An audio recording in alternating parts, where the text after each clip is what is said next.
Saludos mis hermanos, mis queridos amigos, que tenemos la cita a través de Vida TV y de su programa predilecto Proyecto Real, que es la voz de la comunidad cristiana Plenitud.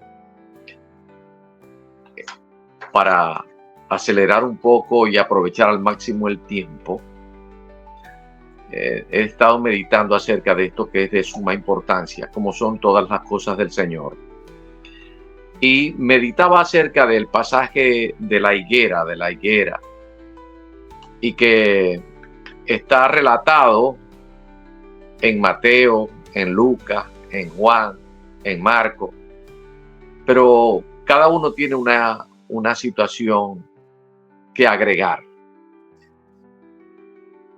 En Mateo 21 y también en Marcos en el capítulo 11 se relata acerca de este asunto de la higuera. La higuera siempre ha tenido relación con lo que significa el pueblo de Israel.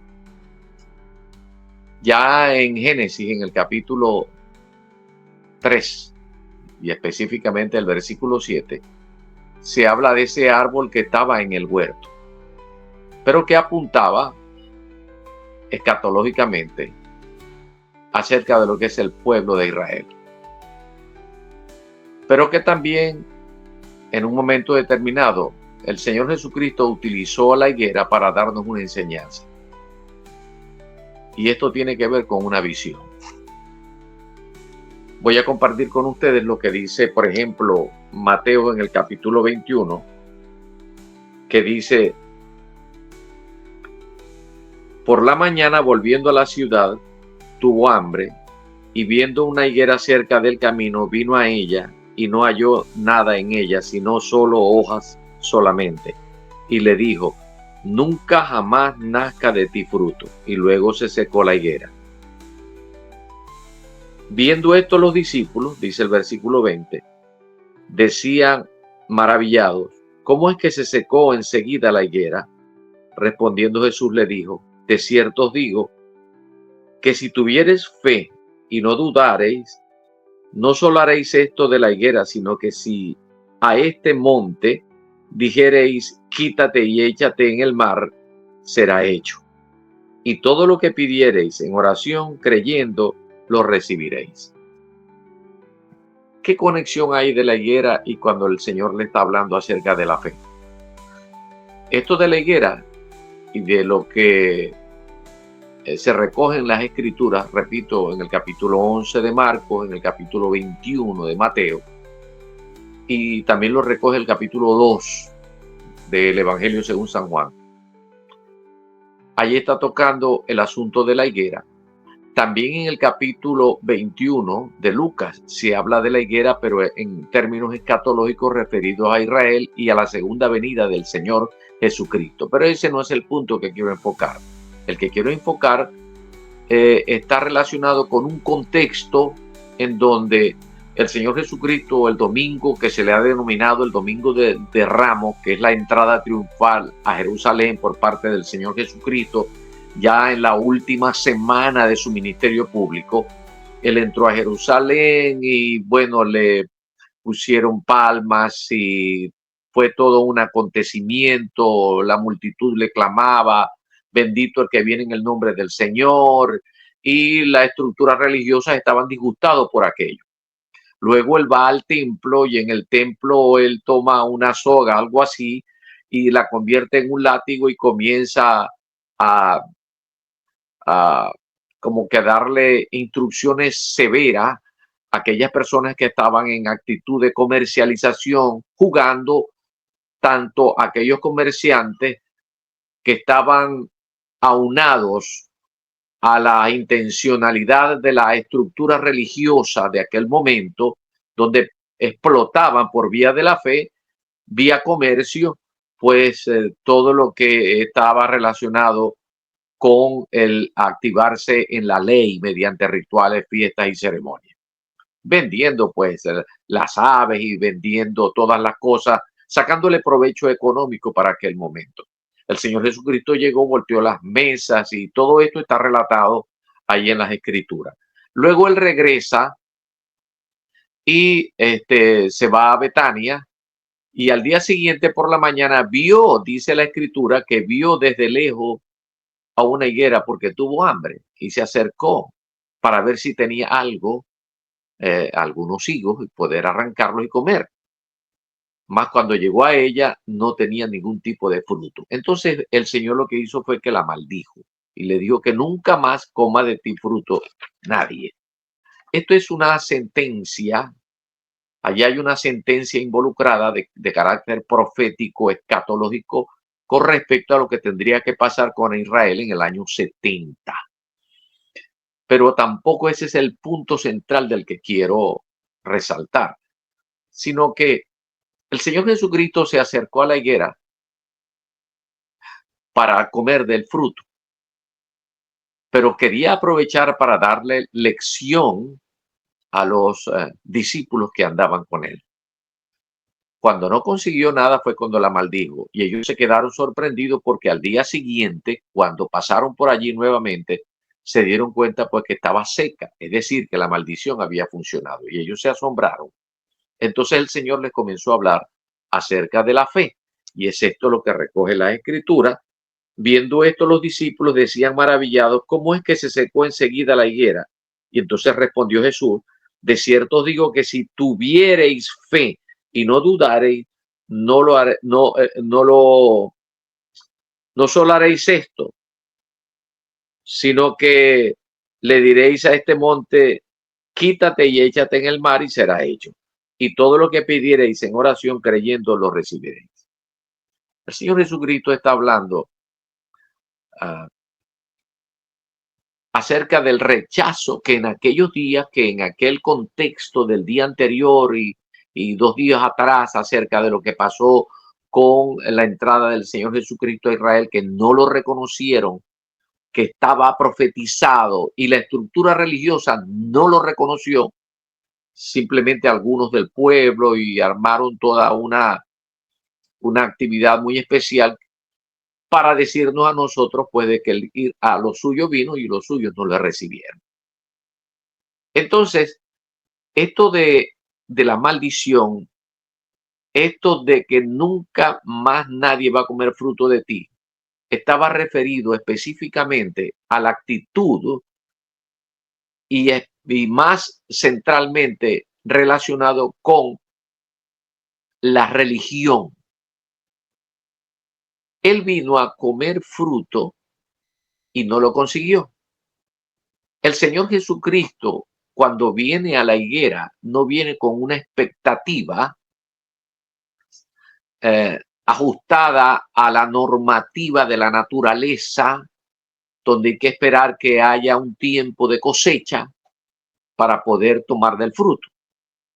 El Señor Jesucristo quiere darle una enseñanza a los discípulos acerca de que cuando la expectativa que Él tiene es una expectativa de reino, una expectativa en la que cuando Él se acerca, Él va a esperar que haya un fruto para poder saciarse del fruto, utilizar ese fruto. Esa es la expectativa que tiene el Señor Jesucristo y acude a la palabra que pareciera que no tuviera conexión, pero que sí la tiene, que tiene que ver con la fe.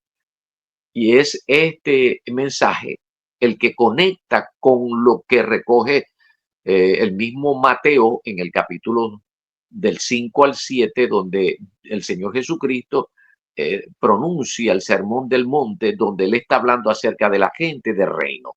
Y cuando está hablando acerca de la gente del reino en el capítulo 7, y los versos que son, por ejemplo, el 6:33, cuando el Señor está señalando, buscad primeramente el reino de Dios y su justicia, y las demás cosas vendrán por añadidura.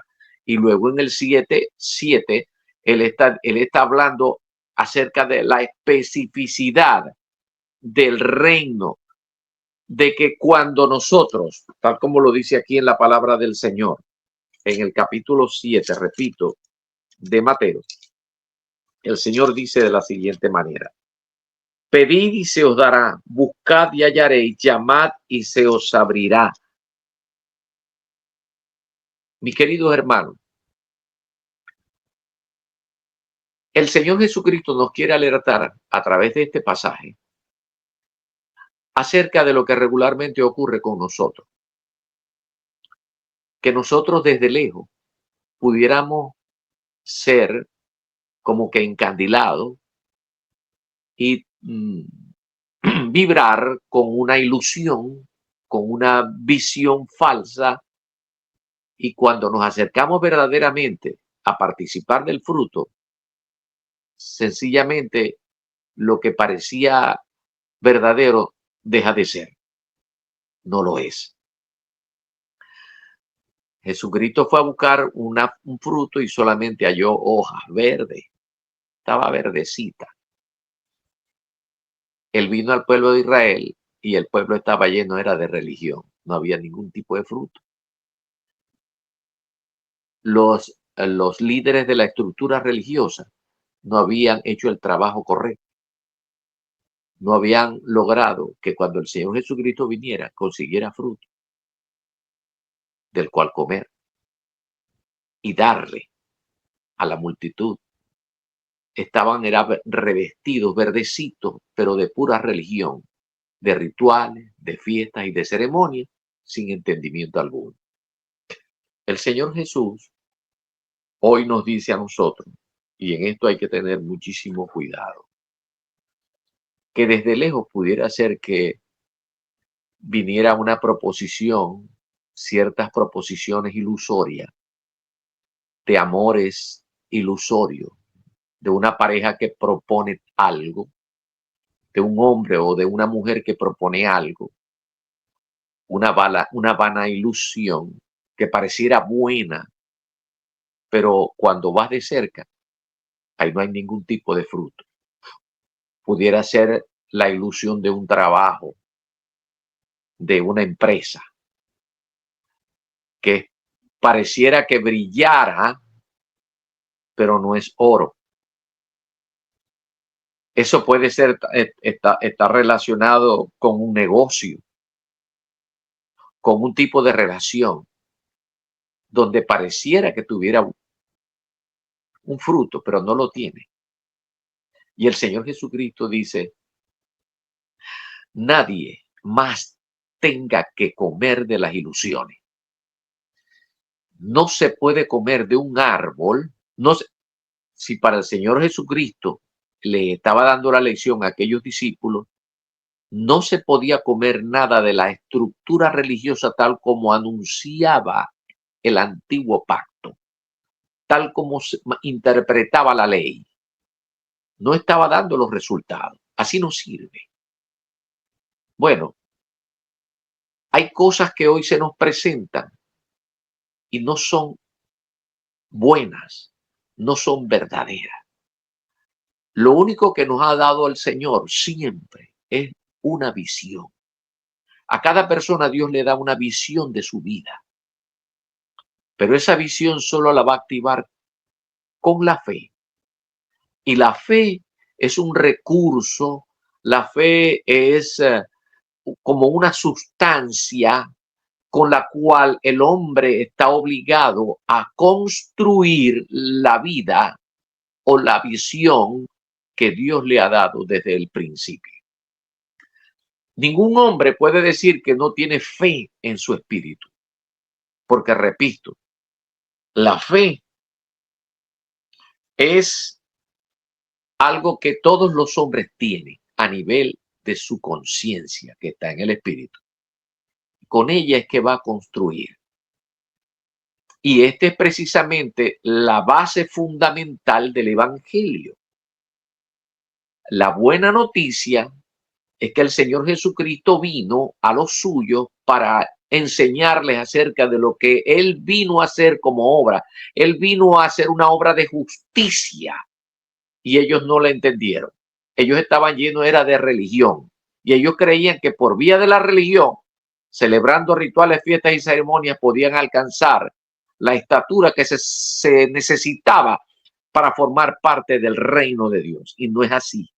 Es por esto que el Señor aprovecha el momento para decirle, porque si la higuera era tipología desde la antigüedad de que él se trataba o estaba relacionado estrechamente con el pueblo de Israel, le está diciendo, esta higuera que solamente está verdecita, así está la religión campante y sonante en la estructura religiosa que no ha estado enseñando cómo debe ser la ley.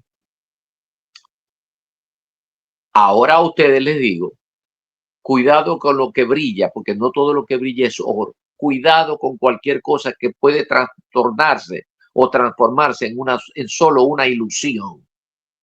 El hombre tiene que vivir por fe, pero el hombre no va a vivir por fe sin que antes Dios les muestre una visión y una misión de vida. Es por ello que la fe, ya en el Nuevo Testamento, Pablo comienza a relacionarla en términos de ley. Pablo habla a los romanos acerca de la ley de la fe, de manera que la ley de la fe equivale a lo que es la dinámica del evangelio. El centro del evangelio está expresado en estos términos, de acuerdo a como dice Primera de Corintios, en el capítulo 15, los versos que van del 1 al 4. Es la muerte,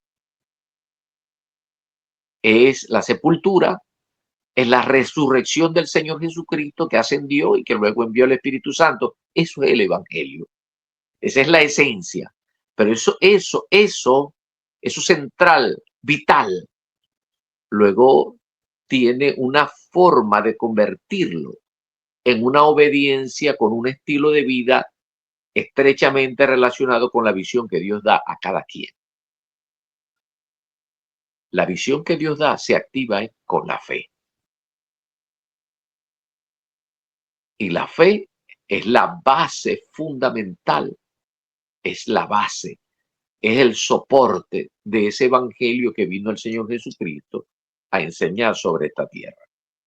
En un momento determinado, el mismo Señor Jesucristo le aclara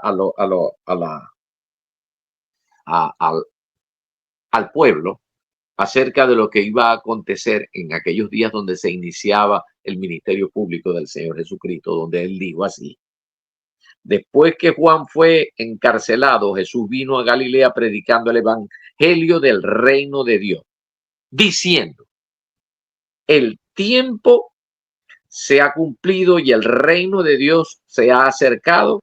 Arrepentíos y creed en el evangelio. Creed en el evangelio. Pero el evangelio hay que dinamizarlo, porque equivale a la ley de la fe, de la que posteriormente Pablo explica a través de su carta a los romanos, donde en el capítulo 8, versículo 2, habla de la ley del espíritu de vida en Cristo Jesús, la ley de la fe.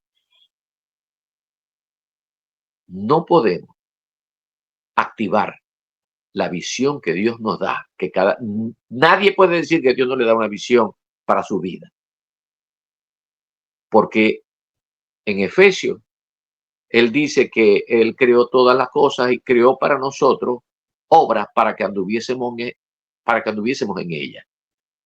Esas obras tienen que ver estrechamente con una visión, pero esa visión no se puede llevar a efecto sin que vivamos por fe. Por eso es que ya desde la antigüedad hubo una profecía, específicamente a través de Habacuc, cuando él estaba diciendo que el justo por la fe vivirá. Desde la antigüedad, el mismo Habacuc decía: aunque la visión tardará, aún por un tiempo más se apresurará hacia el fin, y no mentirá, aunque tardare. Espéralo, porque sin duda vendrá, no tardará. He aquí que aquel cuya alma no es recta se enorgullece, mas el justo por la fe vivirá. Este fue fundamental para la explicación que posteriormente Pablo hace acerca de la fe. Y termino con esto. El mismo Habacuc redacta un himno, bajo inspiración, por supuesto, donde nos está hablando y dice: aunque la higuera no florezca, ni en las vides haya fruto, aunque falte el producto del olivo y los labrados no den mantenimiento, y las ovejas sean quitadas de la majada, y no haya vacas en los corrales, con todo yo me alegraré en Jehová y me gozaré en el Dios de mi salvación. Así es como nosotros vivimos la salvación. Todo un plan de salvación lo podemos activar por vía de la fe. Y por ahora, el objetivo primario de nuestra fe se llama el Señor Jesucristo. Y de la forma en que nosotros debemos obedecerlo es a través del Evangelio, que tiene una dinámica, a la cual el Espíritu Santo de Dios, que ahora mora en nuestras vidas, por haber creído en Él, el Señor Jesucristo, entonces nosotros podemos activar la visión que Dios nos ha dado. No todo lo que brille es oro. Cuando nos acerquemos a comer de algo, tengamos presente que el Señor Jesucristo no hablaba en términos, sino relacionados siempre con el reino. Todo árbol debe dar su fruto en su tiempo, en el tiempo de Dios. Dios no va a esperar, no está hablando de que él se ajustaba, porque no sabría el Señor Jesucristo que no era tiempo de higo. Claro que sí, él lo que quería era aprovechar para decirle, cuando yo quiero echar mano de un árbol, es decir, de un hombre, cuando yo quiero usar los recursos que yo puse en ese hombre, cuando me acerco tiene que haber fruto, pero el fruto no lo va a ver si nosotros no nos activamos con la fe. Vamos a detenernos en el comentario, no sin antes agradecer al Señor la oportunidad que he tenido de compartir esto de una manera sencilla con usted. Téngame paciencia y escúchelo una y otra vez, porque en la perseverancia del querer entender el propósito que Dios tiene con cada uno de nosotros, es donde vamos a conseguir los resultados que Dios puso solo en nuestros corazones. Por ahora, que el Señor me los bendiga en su nombre.